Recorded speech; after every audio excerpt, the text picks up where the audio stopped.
തെറ്റുകാരായ ആൾക്കാരെ നമ്മൾ വേഗം കൂട്ടുകാരാക്കണം. കൂട്ടുകാരാക്കി കഴിഞ്ഞാലുള്ള ഒരു മെച്ചം എന്ന് വെച്ചാൽ പിന്നെ നമ്മൾ പറയുന്നത് അവർ സ്വീകരിക്കും. എനിക്കിപ്പോൾ അടുത്തൊരു അനുഭവം ഉണ്ടായി, ഞാൻ പറയാം. ഇവിടെ സബ്ജക്റ്റിന് വലിയ പ്രാധാന്യമൊന്നുമില്ല കേട്ടോ, ഞാൻ എന്നുള്ളതിന് ഒരു പ്രാധാന്യമില്ല, മറിച്ച് നമ്മുടെ ഒരു ദഅവത്ത് എന്ന ഏരിയ വെച്ചിട്ടാണ് ഞാൻ സംസാരിക്കുന്നത്.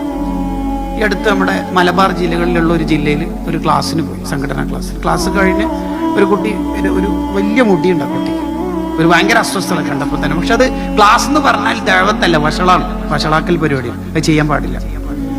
അങ്ങനെ ഭക്ഷണം കഴിക്കാൻ ഒരു വീട്ടിൽ പോയി ഭക്ഷണം കഴിച്ച് വാഷ് ബേസിൽ നിന്ന് കൈ കഴുകുമ്പോൾ ആ കുട്ടി അവിടുന്ന് ഉണ്ട്. അപ്പൊ ഞാൻ ചോദിച്ചു, മോൻ ഇവിടെ, ഇതെന്റെ മൂത്തമ്മന്റെ വീടാണ്. മൂത്തമ്മ മീൻസ് ഉമ്മാന്റെ ഏട്ടത്തിയാണ്.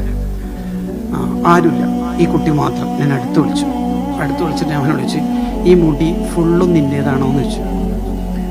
അപ്പൊ ആ കുട്ടി ചിരിക്കുന്ന ചിരി നമുക്കറിയാം, ചരൽ കല്ലിൽ ആക്റ്റീവ വീണാൽ ചിരിക്കുന്ന ഒരു ചിരി ഉണ്ടാവില്ല. അപ്പൊ ആ കുട്ടി ചിരിക്കുന്നുണ്ട്. ഞാൻ പറഞ്ഞു, അവനൊന്ന് കൈ പിടിച്ച്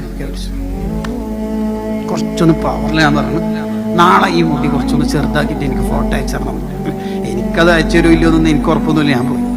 ഞാൻ 3 ദിവസം പിന്നെ നാട്ടിലുണ്ടായില്ല, കുറച്ച് ദൂരെ ഒരു പരിപാടിക്ക് പോയിട്ട് തിരിച്ച് കൊച്ചിയിൽ ഫ്ലൈറ്റ് ഇറങ്ങി ദെൻ നേത്രാവതി ട്രെയിനിൽ കയറി വരുമ്പോൾ എനിക്ക് ഇഗ്നറൻ്റായ പരിചയമില്ലാത്തൊരു നമ്പറിന് എന്നുള്ള ബാർബർ ഷോപ്പിൽ നിന്ന് മുടി മുറിക്കുന്ന വീഡിയോ ആഫ്റ്റർ കഷണ്ടിക്ക് ശേഷം മരുന്ന് ഉപയോഗിച്ച ശേഷം മറ്റൊരു ചിത്രം ഉണ്ടല്ലേ, മുടി മുറിച്ചതിന് ശേഷമുള്ള ഒരു ഫോട്ടോ, ദെൻ ഒരു വോയിസ്. ആ വോയിസ് ആണ് പ്രധാനം. അതിനാണ് ഞാൻ ഇത്ര റിസ്ക് എടുത്തിട്ട് ആ ഉദാഹരണം പറഞ്ഞത്.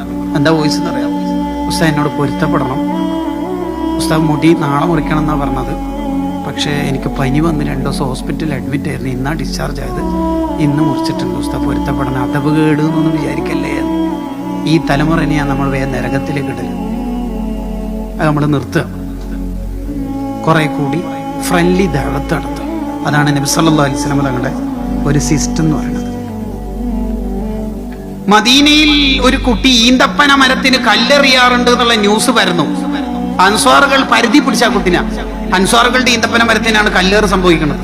ആ കുട്ടിനെ പിടിച്ച് നബി തങ്ങളിലേക്ക് കൊണ്ടുവന്നപ്പോ തങ്ങൾ ആ കുട്ടിനെ വിളിച്ചിട്ട് വെച്ച്, മോൻ ഈന്തപ്പന മരത്തിന് കല്ലെറിയാറുണ്ടോ?